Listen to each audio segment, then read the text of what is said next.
O dia estava chegando ao fim. O sol, como uma moeda de ouro incandescente, mergulhava lentamente no horizonte do mar da Galileia, tingindo o céu com tons de âmbar, púrpura e vermelho queimado. As águas cintilavam sob essa luz morna, e o ar ainda guardava o calor suave do dia. Jesus estava exausto. Durante todo o dia, ele havia ensinado multidões que se acotovelavam às margens do lago. Seus ensinamentos, cheios de autoridade e sabedoria, eram como sementes lançadas em terra sedenta. As parábolas sobre o reino dos céus haviam tocado muitos corações. Alguns se enchiam de fé, outros ainda se confundiam. Jesus havia falado da candeia que não se pode esconder, da semente de mostarda que cresce poderosa e do semeador que lança a palavra. Para que pudesse ser melhor visto e ouvido, ele ensinava de dentro de um barco ancorado próximo à margem, com a voz firme sendo levada pelo vento até a multidão. Ali, com o céu como teto e as águas como púlpito, o Filho de Deus plantava verdades eternas.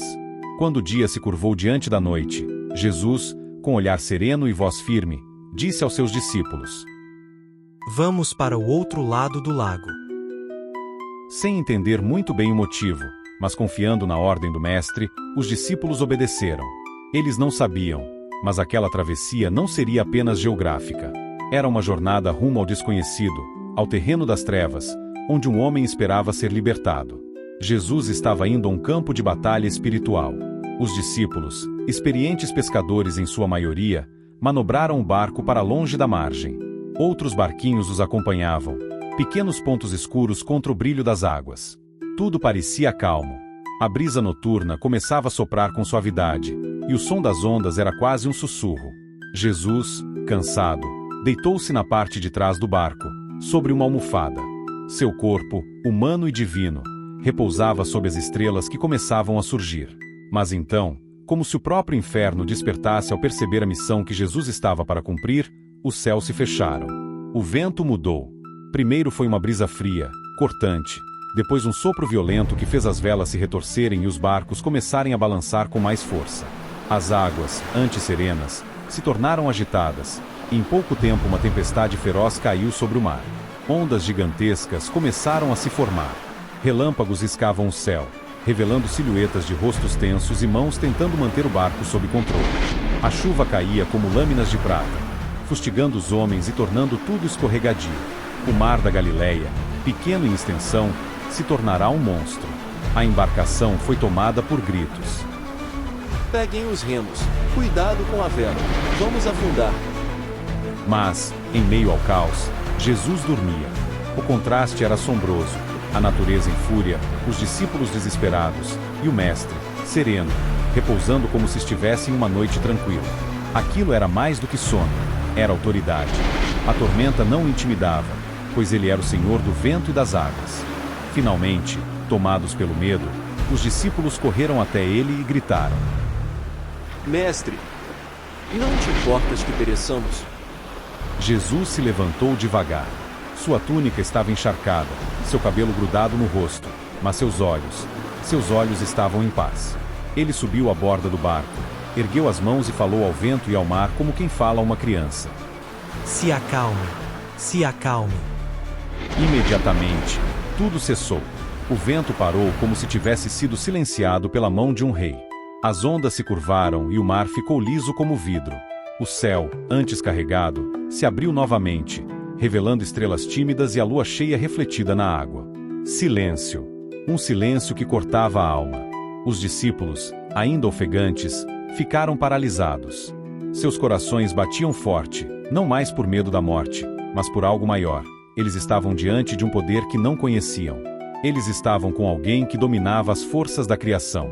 Jesus olhou para eles e perguntou: Por que vocês estão com tanto medo? Ainda não têm fé? Nenhum deles respondeu. Apenas se entreolharam e murmuraram: Quem é este, que até o vento e o mar lhe obedecem?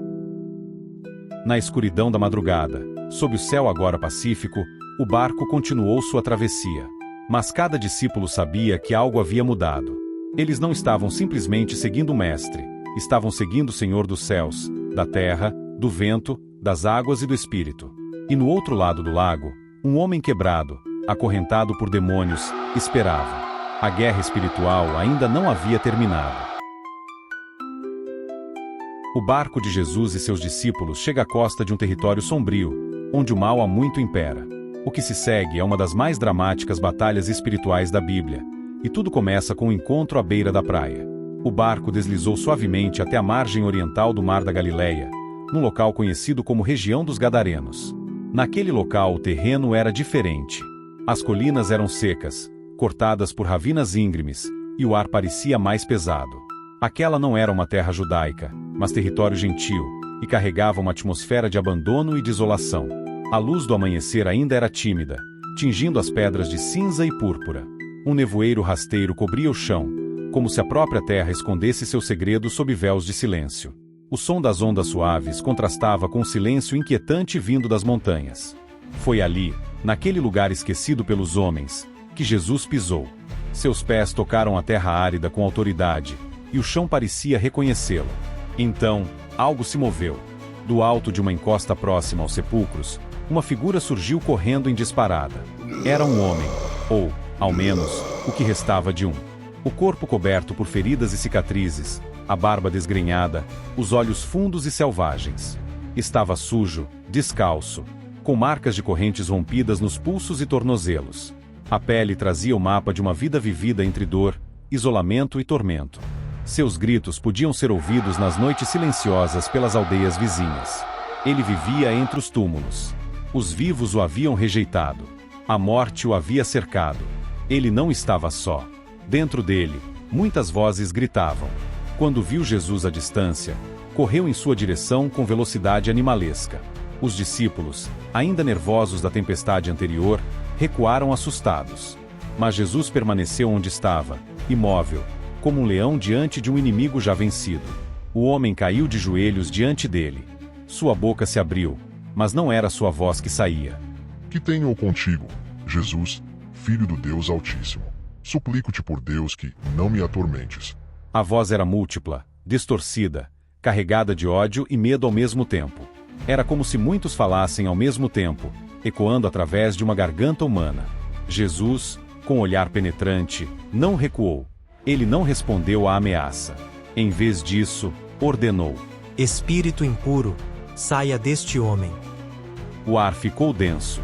Era como se todo o território tivesse prendido a respiração. O homem estremeceu, contorceu-se, gritou. Os demônios, em pânico, sabiam que estavam diante de autoridade suprema. Eles tentaram resistir, mas não podiam.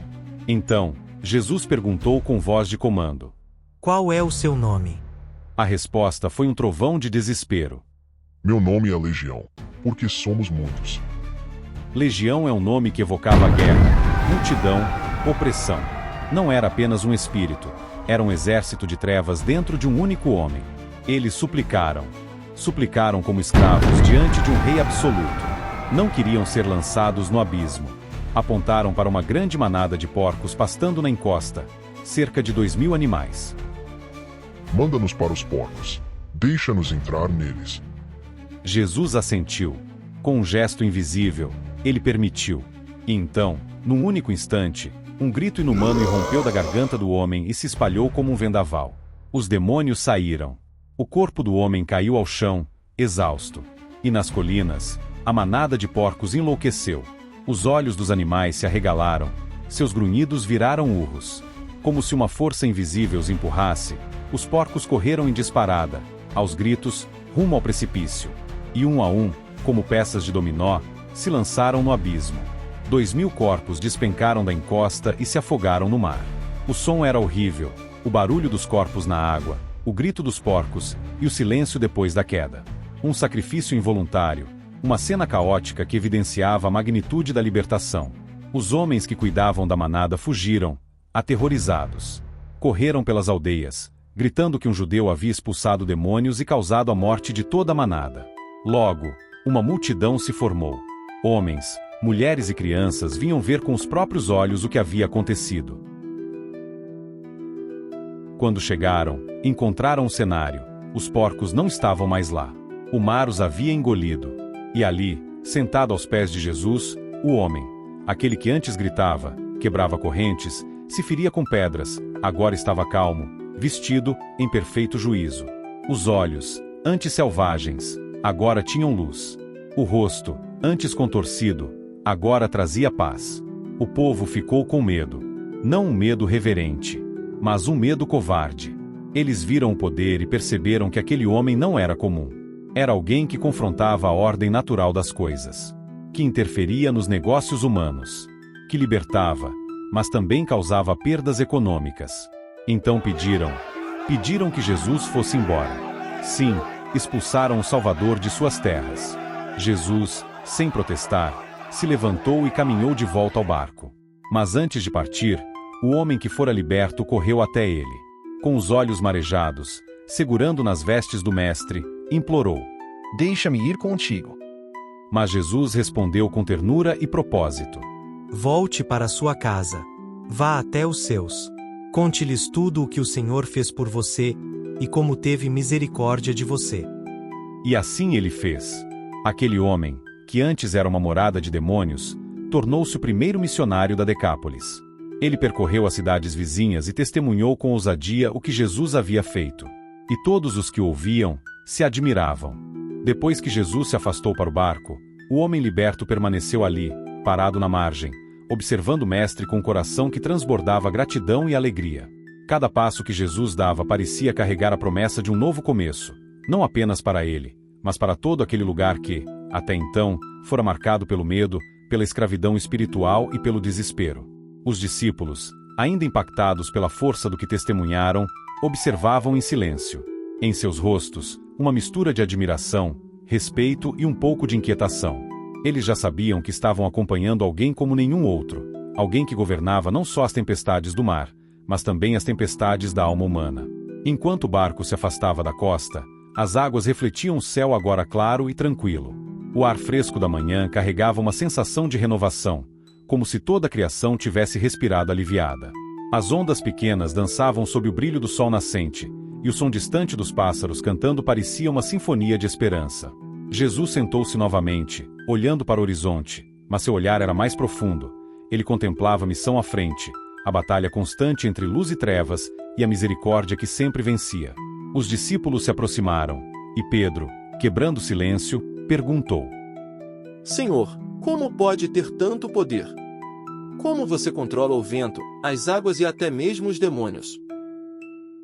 Jesus olhou para cada um deles, com a calma de quem sabe que a fé é uma jornada. O reino de Deus está entre vocês. Onde quer que eu esteja, o poder de Deus está presente. Vocês verão coisas maiores ainda, porque aquele que me enviou é maior do que tudo o que vocês já viram. Enquanto o barco cortava as águas calmas do lago, os discípulos refletiam. Aquela manhã lhes ensinava que o poder de Jesus não estava apenas na autoridade sobre as forças da natureza ou sobre os espíritos malignos, mas no amor que liberta, que transforma e que abre caminhos onde antes havia apenas medo e destruição. A travessia que começara como uma simples viagem se tornou um testemunho vivo da presença divina que transforma o caos em paz, as trevas em luz, o desespero em esperança.